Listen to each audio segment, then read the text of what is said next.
Nós estamos vivendo numa época difícil de grande indiferença. Eu orava essa semana para pregar. E, na verdade, o pastor Max me perguntou: o que você vai pregar no domingo? Eu disse: eu não sei.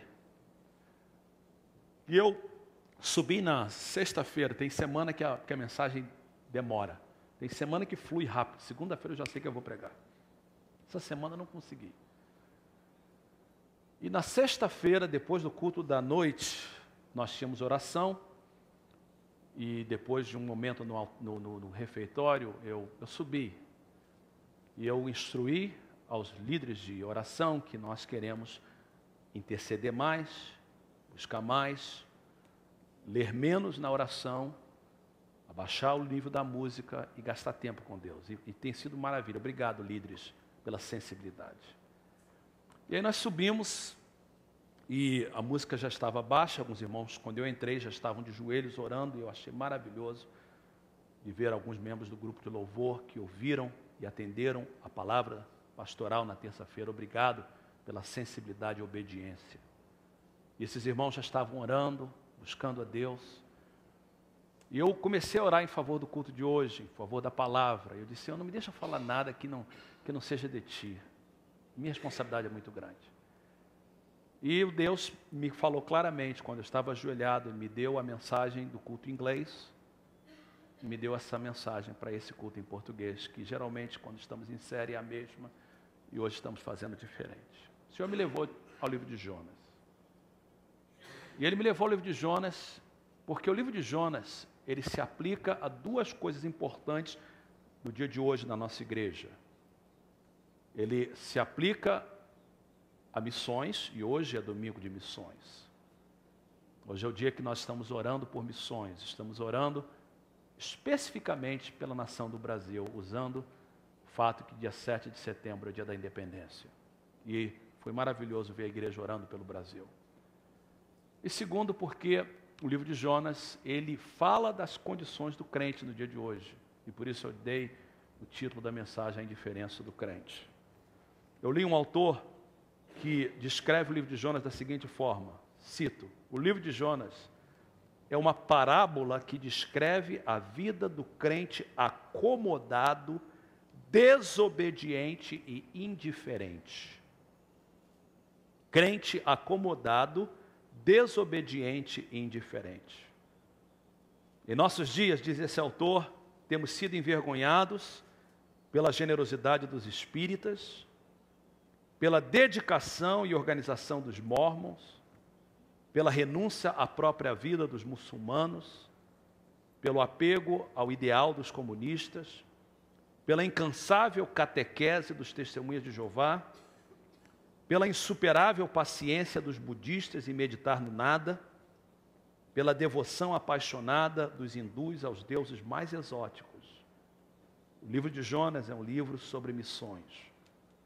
É um livro que descreve a indiferença do povo de Deus para com seu chamado, sua vocação e sua missão.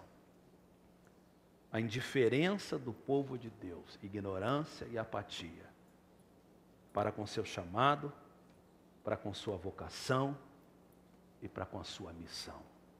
Exatamente esse é o problema da igreja nos últimos dias.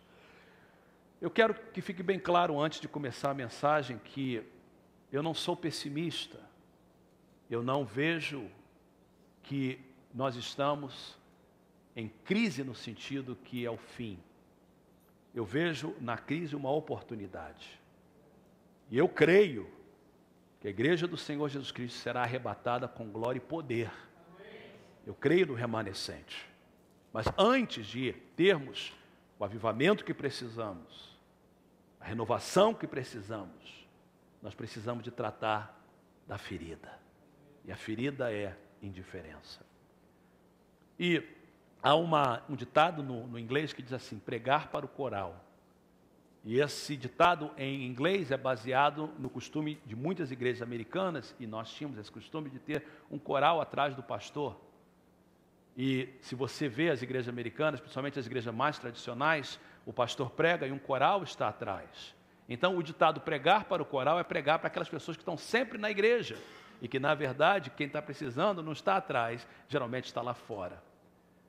E eu sei que muitas pessoas que não estão presentes precisam de ouvir essa palavra, mas eu penso em mim, eu quero começar comigo, até que ponto eu e você estamos sendo indiferentes.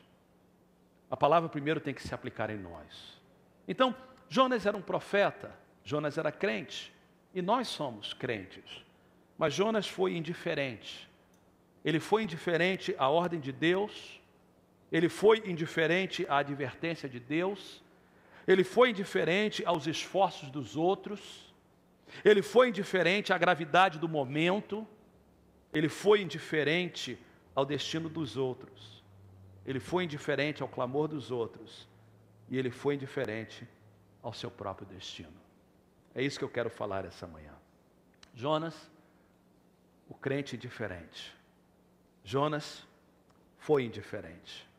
Então, vamos olhar novamente no verso de número 1 de Jonas capítulo 1. Diz a palavra de Deus, claramente, que Deus disse: dispõe-te e vai-te à grande cidade de Nínive. Clama contra ela, porque a sua malícia subiu até mim. Então, Deus tem uma ordem, vai e clama contra a cidade. Agora, olha aí o versículo, por favor, olha a sua Bíblia. Por isso que eu pedi que você abrisse a sua Bíblia, porque eu não vou projetar de novo. Diz assim: Jonas se dispôs para fugir do quê? Da presença do Senhor. Bem, qual é o objetivo do crente? Correr para a presença do Senhor. Ele estava numa apatia tão grande que ele se dispôs. Ou seja, ele fez força, ele tinha gás, ele tinha força, mas não para buscar Deus. Ele tinha força para fugir da presença do Senhor. E ele vai para Tarsis. Se você olha o mapa, Nínive é ao norte de Israel, onde hoje é o Iraque. Tarsis é a oeste de Israel, onde hoje é a Espanha. Deus mandou ele ir para o Iraque, ele diz: não, eu vou para a Espanha.